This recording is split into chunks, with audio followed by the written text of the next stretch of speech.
Well, you spoke several times before about ideological subversion. That is a phrase that I'm afraid some Americans don't fully understand.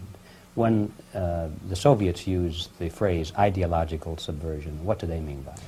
Ideological subversion is the process which is legitimate, overt, and open. You can see it with your own eyes. All you have to do, all American mass media has to do, is to unplug their bananas from their ears, open up their eyes, and they can see it.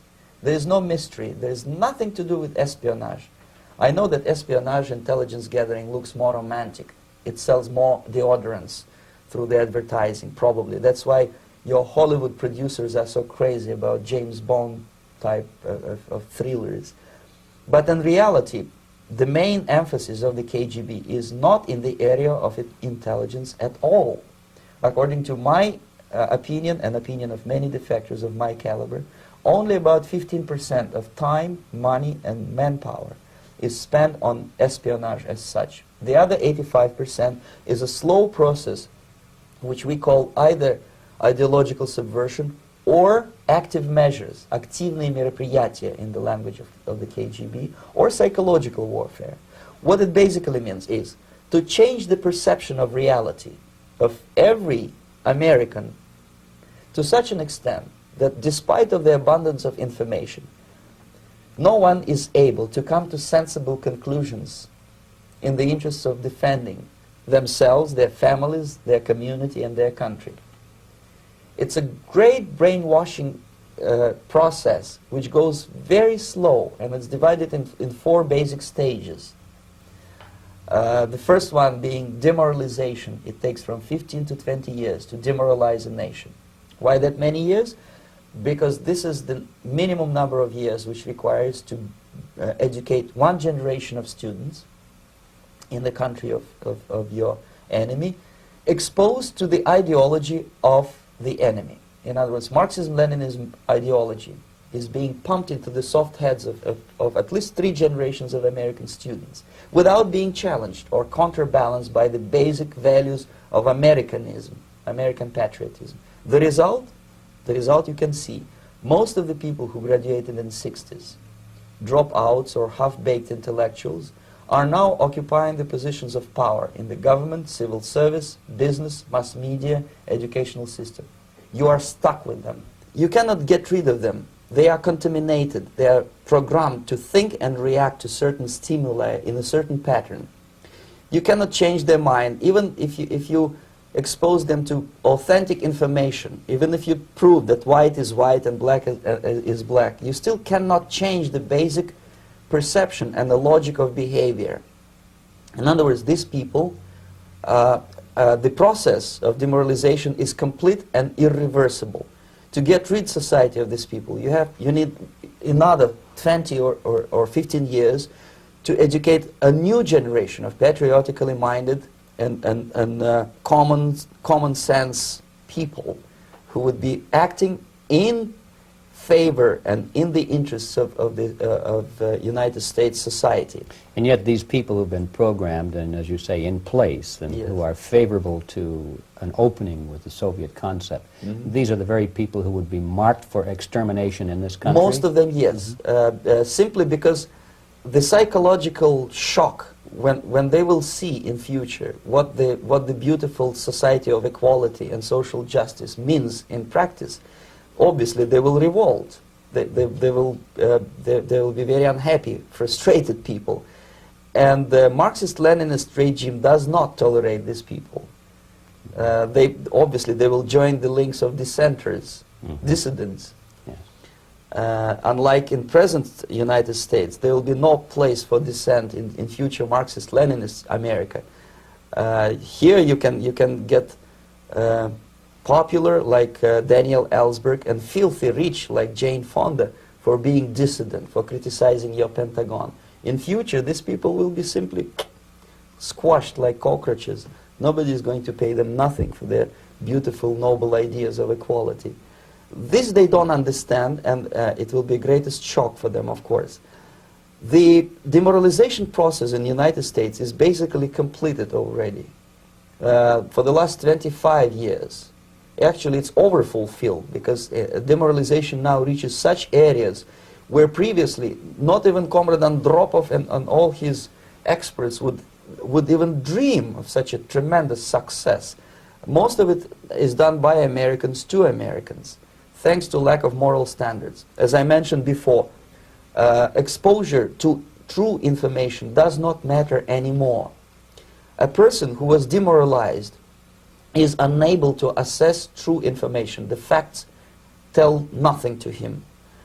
Even if I shower him with information, with authentic proof, with documents, with pictures, even if I take him by force to the Soviet Union and show him concentration camp, he will refuse to believe it until he is going to receive a kick in his fat bottom.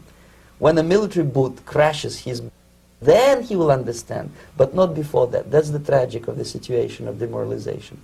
So basically America is stuck with demoralization, and unless, even if you start right now, here, this minute, you start educating new generation of Americans, it will still take you 15 to 20 years to turn the tide of ideological perception of reality back to normalcy and patriotism.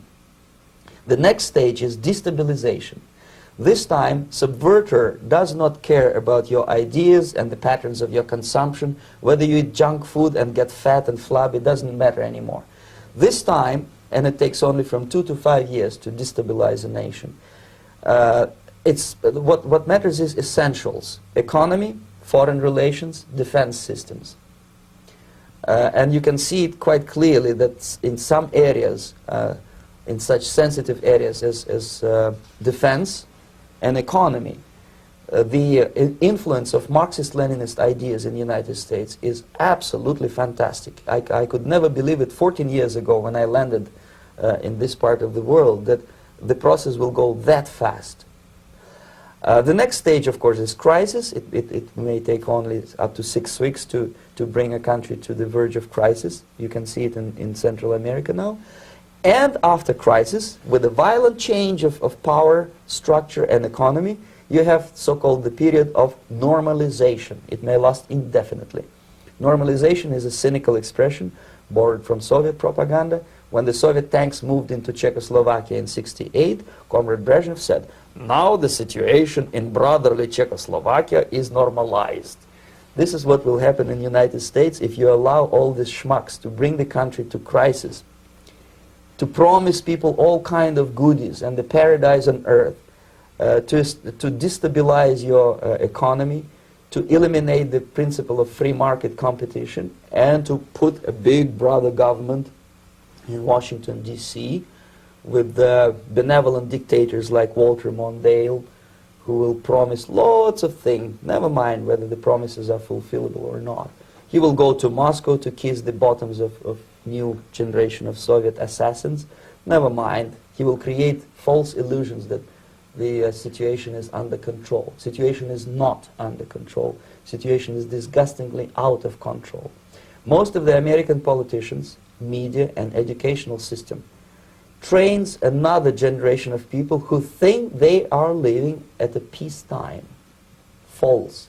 The United States is in the state of war, undeclared total war against the basic principles and the foundations of this system. And the initiator of this war is not Comrade Andropov, of course. It's the system. However ridiculous it may sound, the world communist system or the world communist conspiracy, whether I scare some people or not, I don't give a hoot. If you are not scared by now, nothing can scare you. But you don't have to be paranoid about it. What actually happens now, that unlike myself, you have literally several years to live on unless the United States wake up. The time bomb is ticking. With every second, the disaster is coming closer and closer. Unlike myself, you will have nowhere to defect to, unless you want to live in Antarctica with penguins. This is it. This is the last country of freedom and possibility. Okay, so what do we do? What is your recommendation to the American people? Well, the immediate thing that comes to my mind is, of course, There must be a very strong national effort to educate people in the spirit of real patriotism, number one. Number two, to explain them the real danger of socialist, communist, whatever, welfare state, big brother government. If people will fail to grasp the impending danger of that development, nothing ever can help United States. You may kiss goodbye to your freedom, including freedoms to homosexuals, to prison inmate. All this freedom will vanish, evaporate in 5 seconds, including your precious lives. The second thing, the moment at least part of United States population is convinced that the danger is real, they have to force their government. And I'm not talking about sending letters, signing petitions, and all this beautiful, noble activity. I'm talking about forcing United States government to stop aiding communism.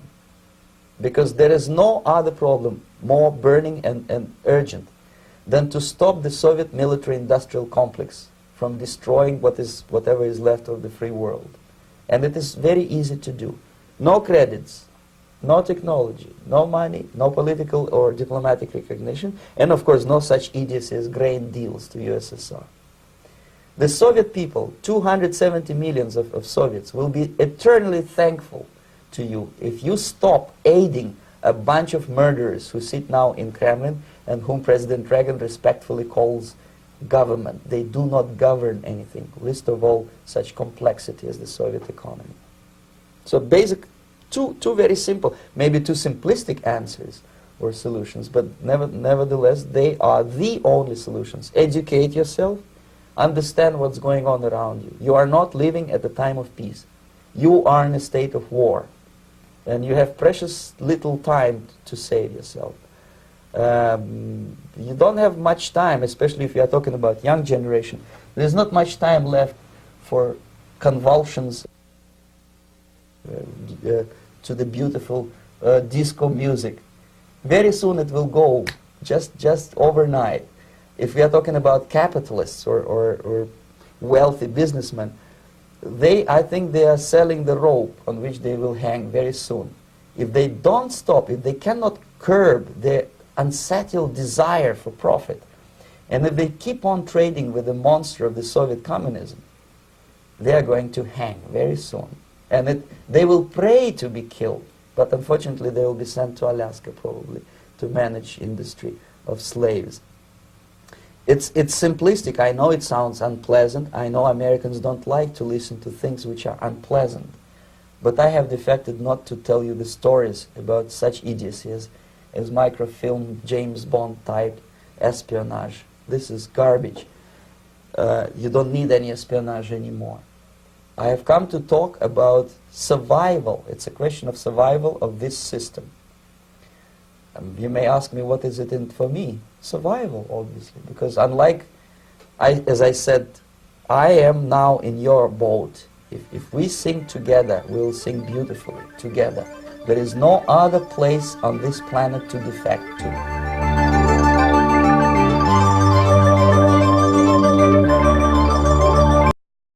What do you think of what happened in Boston? When we were looking for a pressure cooker and 2 teenagers, you know, and then they took over the whole city and shut it down, and to me that looked a whole lot like martial law. Yeah. Oh, God, I can't believe... See, this is why I didn't want to give this talk, because I knew that we'd have this conversation, and now it's on the record. All right, let me take a step back. We have to deal with it. Let me take a step back and a deep breath, because this is a very painful thing to talk about. So, all over the world, we know, it's well established, the State Department and intelligence agencies engage in theater, and it's what they do, it's spycraft, to create spectacles and events that people may not realize are spectacles and events, but that, well, like the overthrow of Mossadegh in the 50s in Iran. They'll funnel money to protesters, they'll, fly people in to infiltrate protesters, they'll create fake newspapers, and so on. So we know that this happens in countries around the world. I believe that a law has been passed in the United States. I think it's part of the Defense Authorization Act. I need to confirm this. That, pardon me, now makes it legal to propagandize American citizens. Is that, do we know about that? Yeah, it's true. And is it in the NDAA or is it in something else? Do we know? It's a separate bill. It's a separate bill. And it's been passed. It's now law? Do we know what the name? 2 years ago. Do we know what the name of it is? I don't remember, but I reported on it. Oh, thank you. Will you send me the link? Yeah. Thank you.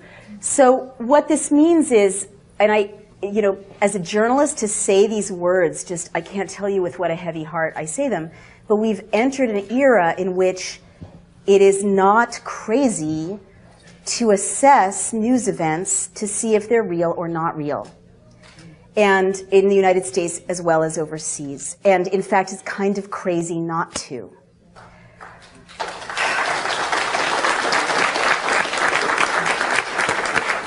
Now, you know, there's so much hype about what I just said, and so I want to be very clear about it so it can't be taken out of context. You know, there's, pardon me, this kind of reflexive vilification of anyone speculating about that because they become a conspiracy theorist, right? Well, just bear with me. You know, I've often thought about this because our intelligence agencies, and I respect spies. I mean, you know, who are doing, like before it got out of control, I believe we need intelligence. I believe we need intelligence agencies. I don't think there's anything dishonorable about being in the intelligence services if you obey the Constitution and the law. But all over the world, our intelligence services are engaged in conspiring to create outcomes. That's their job. That's how they're successful. So now that it's illegal to propagandize in the United States, it doesn't surprise me that there's more and more products coming up in popular culture, more and more events in the news stream that seem to be, to my eye, to be subsidized. Let me give you some examples of that. I'm not talking about Boston right now. I'll get to that. We also talked earlier about infiltrators, right? And how they provoke violence. This is well established. So if we know that infiltrators by the police, NYPD, they've been documented, or other police forces, dress up like people they're not and provoke violence, why is it unthinkable that there might be spectacles that might drive an outcome in the news stream?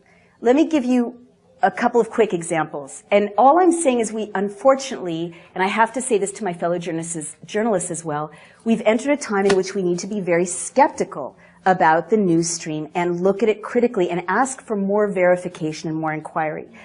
And that's just being good reporters. And it makes it like this. There's spectacle fed into the news media in China. There's spectacle fed into, like Chile. How did Pinochet, you know, engage in his coup? He created photographs of a cache of weapons that the terrorists had, you know, hidden. Was it real? Was it not? Most historians think it wasn't. I mean, this is like not unusual, you know, in the process of creating a closed society. So if laws have made it legal to assassinate American citizens and legal to propagandize them, why should it be crazy or weird to think that that might be for a reason, right? All right. I saw the movie Zero Dark 30. Thank you very much. And I have worked on 2 presidential campaigns, so I recognize political talking points. And I wrote a piece saying, this reads like the Pentagon signed off on the script.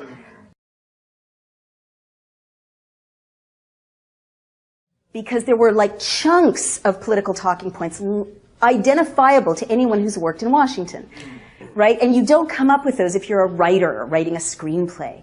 And everyone was very upset. It was very controversial and scandalous. But in fact, belatedly, a news story came out saying that in fact the Pentagon had, I think, subsidized some of it, but had certainly consulted directly on the script. And I see more and more TV shows about the CIA and more TV shows about spies and gigantic blockbusters in which surveillance is normalized and gigantic blockbusters in which people are tortured to get them to talk in a way that might exonerate, people who actually tortured people to get them to talk in Guantanamo. And there's all this money being pumped into these unaccountable, terrorism fighting things. And now there's no law preventing that money from going through front organizations right into popular culture. So that's of interest to me. And so another thing I want to say, and there's so many people waiting to ask a question, but I just need to say this, is I'm skeptical of certain news events that seem more theatrical than the norm. Or I want to ask questions about them. Because I was in CNN once recently, and they were reporting a story about a water skier who had been decapitated on a lake between Mexico and the United States, and it had something to do with a terrorism threat, right? And I was like, decapitated water skier. Sometimes you hear these things and it's like so novelistic. You're like, real life doesn't work that way. Like, these are so novelistic. Someone's coming up with it to make it stick in the popular imagination. Or it just makes you think, well, I'd like to document that. I'm a reporter. What's the source? And it kept being just this one guy, Judge Arpajo in Texas. I may be mispronouncing his name. He's a very, yes. Yeah, he was the source, he was the source, he was the source. And I have this wonderful Facebook community all over the world. And I went on Facebook and I'm like, Mexican Facebook community, is there any reporting about a beheaded water skier in this lake, in this place in Mexico? And they're like, no, what are you talking about? There's nothing like that.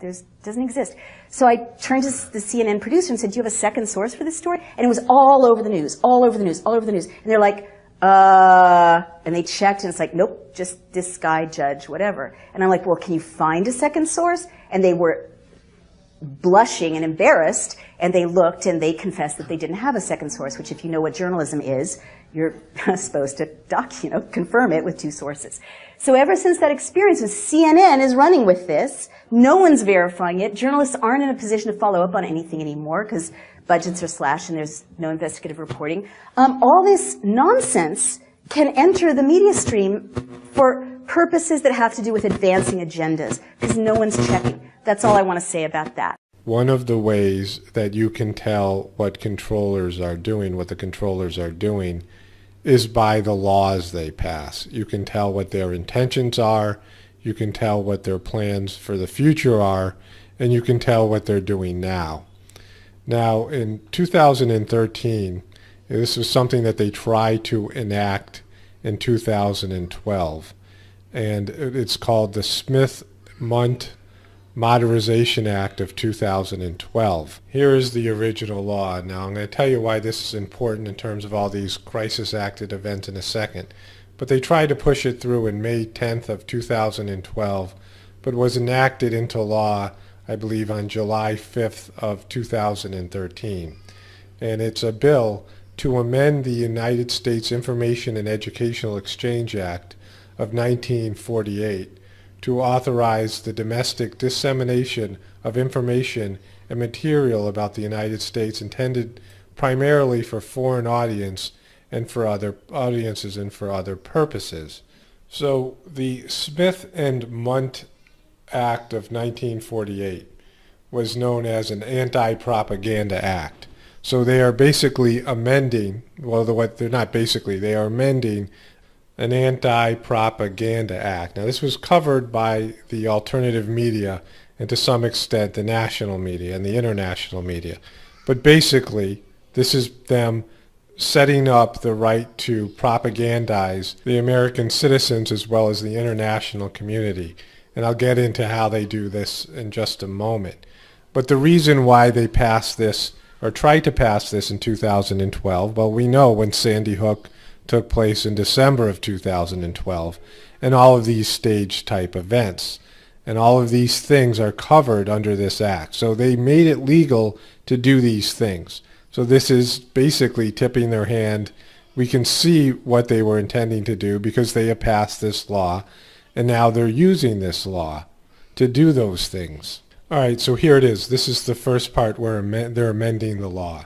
Section 501. The Secretary and the Broadcasting Board of Governors are authorized to use funds appropriated or otherwise made available for public diplomacy information programs to provide for the preparation, dissemination, and use of information intended for foreign audiences abroad about the United States, its people, and its policies through press, publications, radio, motion pictures, the internet, and other information media, including social media, and through information centers, instructors, and other direct or indirect means of communication. So here it is, they are able to make movies, they are able to make shows, they are able to produce news. Any number of these things would include Sandy Hook, it would include the Roanoke shooting, it would include the Oregon shooting. All of these things could be construed as media preparation. You could say, well, it's a movie. We're just making a mockumentary. It's a fake documentary. We're making a movie. This is a movie. This is a TV show. This is a television show we're making. It's a series. And we're using the news to make it dramatic. So they have legalized all of these types of things. And it says here it's for dissemination for foreign audiences. But that's simply not the case, because later on in this bill, in this law, it says this. The rule of construction. Nothing in this section shall be construed to prohibit the Department or State or the Broadcasting Board of Governors from engaging in any medium or form of communication, either directly or indirectly, because a United States domestic audience is or may thereby be exposed to program material or based on a presumption of such exposure.